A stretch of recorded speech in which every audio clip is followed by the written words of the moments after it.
Hello everyone, this is Ayushi and I am back with Psychology lecture series for class 12. हम chapter 7 के part 4 के बारे में इस लेक्चर में डिस्कस करेंगे जिसमें हम कोऑपरेशन एंड कंपटीशन के बारे में पढ़ेंगे। कोऑपरेशन का मतलब होता है जब दो लोग या दो ग्रुप्स एक दूसरे के साथ मिलजुल कर किसी मकसद को अचीव करने के पीछे काम करते हैं। और कंपटीशन मतलब जब दो लोग एक दूसरे के साथ कॉम्पीट करते हैं किसी गोल को अचीव करने के लिए, वो एक दूसरे के साथ मिलकर नहीं जबकि अकेले अकेले काम करते हैं खुद के अकम्पलिशमेंट के लिए। फर्स्ट ऑफ ऑल हम इन दोनों को डिटेल में जानेंगे कि कोऑपरेशन और कंपटीशन होता क्या है। When groups work together to achieve shared goals, we refer to it as cooperation. यानी कि जब ग्रुप्स एक दूसरे के साथ मिलकर कोई काम करते हैं एक मकसद अचीव करने के लिए या एक मुकाम तक पहुंचने के लिए, जब दो लोग साथ में काम करते हैं तो उसे हम कहते हैं कोऑपरेशन। कोऑपरेटिव सिचुएशन में जो हमें रिवॉर्ड मिलता है या जो हमें प्रोत्साहन मिलता है वो हर एक सदस्य या व्यक्ति का नहीं होता है, वो पूरे समूह को एक साथ मिलता है। जब सदस्य एक दूसरे के साथ काम ना करके खुद के बेनिफिट्स के बारे में या खुद के अकम्पलिशमेंट्स के बारे में बात करते हैं तब उसको हम कंपटीशन कहते हैं। यानी कि जो लोग होते हैं वो खुद के इंटरेस्ट या खुद के मकसद के लिए काम करते हैं, ना कि समूह के मकसद के लिए। सोशल सामाजिक जो समूह होते हैं उनमें कंपटीशन भी हो सकता है और कोऑपरेशन भी हो सकता है। कॉम्पिटिटिव गोल्स जो होते हैं वो इस तरह से बनाए जाते हैं जिसमें अगर एक इंसान अपने मकसद पे पहुंच रहा होता है तो बाकी लोग नहीं पहुंच सकते हैं। यानी कि कॉम्पिटिटिव गोल्स वो होते हैं जो एक मनुष्य के लिए होते हैं, पूरे समूह के लिए नहीं होते हैं। यानी कि अगर एक सदस्य अपने गोल तक पहुंचेगा तो बाकी सदस्य नहीं पहुंच सकते हैं। For example 100 metre race. 100 metre race में क्या होता है कि बहुत सारे लोग रेस करते हैं और कोई एक ही विजेता होता है, यानी कि इसमें कंपटीशन होगा क्योंकि एक सदस्य अपने मकसद तक पहुंचेगा तो बाकी लोग नहीं पहुंच पाएंगे क्योंकि खेल जीतने वाला केवल एक ही सदस्य रह सकता है। कोऑपरेटिव गोल्स वो होते हैं जिसमें हर एक व्यक्ति समूह का अपने समूह के गोल को अचीव करने के लिए काम करता है और ये जब सारे लोग मिलकर काम करेंगे तभी वो गोल अचीव हो सकता है। कोऑपरेशन की तरह ऐसे नहीं होता है। जैसे कंपटीशन में होता है कि अगर सदस्य कोई गोल अचीव कर रहा है तो बाकी लोग नहीं कर सकते। लेकिन इसमें क्या होता है कि वो गोल जो अचीव होता है वो ग्रुप का हर सदस्य अचीव करता है। For example relay race. Relay race में क्या होता है कि 4 मेंबर्स का एक ग्रुप होता है जिसमें हर मेंबर 100 मीटर्स की दूरी पर या 200 मीटर्स की दूरी पर खड़ा रहता है।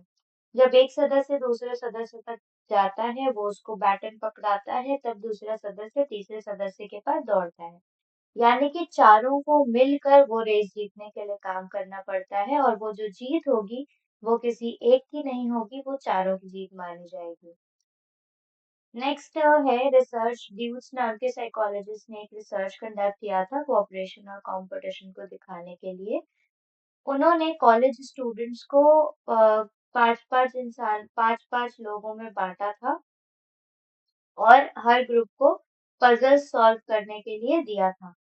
एक ग्रुप उसमें से जो था उसको हम कहेंगे कोऑपरेटिव ग्रुप। उनको बोला गया था कि उनको जो रिवॉर्ड्स दिए जाएंगे यानी उनका जो प्रोत्साहन होगा वो पूरे समूह के लिए होगा, ना कि किसी एक व्यक्ति के लिए होगा। और जो दूसरा समूह था यानी कि कॉम्पिटिटिव ग्रुप, उनको बोला गया था कि उनका जो रिवॉर्ड या प्रोत्साहन होगा वो हर एक व्यक्ति के एक्सेलेंस के ऊपर होगा, यानी हर एक व्यक्ति का अलग अलग होगा। इस स्टडी के रिजल्ट से हमें ये पता चला था कि जो कोऑपरेटिव ग्रुप था उनके अंदर कोऑर्डिनेशन ज्यादा था, यानी कि उनके जो सदस्य थे वो ज्यादा मिलजुल कर काम कर रहे थे। वो एक दूसरे के विचारों पर सहमत होते थे और उनके सदस्य एक दूसरे के साथ फ्रेंडली थे। उनका जो मेन मकसद था वो था कि ग्रुप के टास्क को अचीव करना जिसकी वजह से हमारा समूह जीतेगा।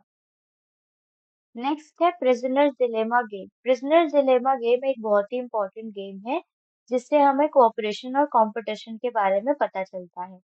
इसमें 2 लोग रहते हैं इस गेम में और दोनों लोगों को कंपटीशन और कोऑपरेशन फेस करने का मौका दिया जाता है उनकी चॉइस के आधार पर। दोनों सस्पेक्ट्स जो होते हैं यानी कि 2 क्रिमिनल्स होते हैं, उनको ऐसा बोला जाता है वो प्रिजनर्स हैं। उन दोनों को डिटेक्टिव्स अलग-अलग करके उनके ऊपर क्विज़ करते हैं या उनसे क्वेश्चंस पूछते हैं। डिटेक्टिव्स के पास थोड़ा ही एविडेंस होता है उन दोनों को किसी अ, काम के लिए या किसी गुनाह के लिए जेल में डालने का और उन दोनों कन्विक्ट्स को अलग-अलग चांस दिया जाता है अपने गुनाह कबूल करने के लिए। इसमें से 3 सिचुएशंस होती हैं। पहला होता है कि अगर एक अपना गुनाह कबूल करता है और दूसरा वाला नहीं करता है, तो जो इंसान गुनाह कबूल कबूल कर लेगा उसको पनिशमेंट नहीं मिलेगी और उसका जो कबूल किया हुआ गुनाह होगा वो दूसरे इंसान को जेल में डालने का काम करेगा। अगर दोनों अपना गुनाह कबूल कर लेते हैं तो पनिशमेंट बहुत कम मिलेगी और तीसरी परिस्थिति ये होती है कि अगर दोनों अपना गुनाह कबूल नहीं करेंगे तो उन दोनों को बहुत छोटी-छोटी सज़ा दी जाएगी। इस गेम को बहुत सारे एक्सपेरिमेंट्स में इस्तेमाल किया गया था ये जानने के लिए कि 2 लोग कब-कब कोऑपरेट करते हैं और कब-कब कॉम्पिटिट करते हैं। कोऑपरेशन यहाँ पे होगा जब दोनों कन्फेस करेंगे या दोनों नहीं कन्फेस करेंगे। कॉम्पिटिशन तब होगा जब एक कन्फेस करेगा और दूसरा नहीं करेगा। तो इसमें ये पता चलता है कि लोग कोऑपरेट करने के लिए कितना काम कर सकते हैं और कॉम्पिटिट कितना करना चाहते हैं। लास्ट है कोऑपरेशन और कॉम्पिटिशन के ऐसे कौन-कौन से फैक्टर्स हैं, जिनकी वजह से ये जो दोनों चीज़ें प्रभावित होती हैं। पहला होता है रिवॉर्ड स्ट्रक्चर। रिवॉर्ड स्ट्रक्चर का मतलब होता है कि जिस तरह का प्रोत्साहन किसी भी काम के बाद दिया जाएगा, वो प्रभावित करता है हमारे कॉम्पिटिटिव या कोऑपरेटिव व्यवहार को। अगर हमारा जो प्रोत्साहन होगा वो किसी एक व्यक्ति के लिए होगा, तो इंसान ज़्यादातर कॉम्पिटिट करेंगे क्योंकि हर एक इंसान प्रोत्साहन पाना चाहता है। परंतु अगर जो प्रोत्साहन होगा वो पूरे समूह के लिए इकट्ठा दिया जाएगा, तो हर सदस्य समूह को जिताने के लिए काम करेगा या समूह के गोल अचीवमेंट की तरफ काम करेगा। तो वहाँ पे होगा कोऑपरेशन। नेक्स्ट है इंटरपर्सनल अट्रैक्शन। इसमें क्या बोला गया है कि अगर 2 व्यक्तियों में या 2 समूह में कम्युनिकेशन या बातचीत अच्छे से हो रही होती है, तो वो कोऑपरेट करेंगे और अगर नहीं हो रही होती है, तो वो कॉम्पिटिट करेंगे। लास्ट है रेसिप्रोसिटी। इसका मतलब होता है कि जो आपको मिला है दूसरे सदस्य से, आप वही उसको लौटाना पसंद करते हो। यानी कि अगर शुरुआती दौर में किसी ने आपके साथ कोऑपरेट किया होगा, तो आप बाद में कोऑपरेट करोगे, लेकिन अगर कॉम्पिटिट किया होगा, तो आप कॉम्पिटिट करना पसंद करोगे।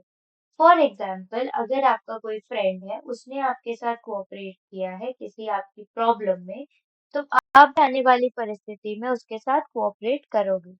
लेकिन अगर आपकी क्लास में 2 टॉपर्स हैं और एक टॉपर दूसरे टॉपर की मदद नहीं करता है नोट शेयर करने में या आंसर्स देने में, तो वो दोनों शुरुआती दौर में भी कॉम्पिटिट कर रहे थे। ये जो शुरुआती कॉम्पिटिशन था, वो उन दोनों को प्रेरित करेगा कि वो बाद में भी कॉम्पिटिशन में ही बरकरार रहें।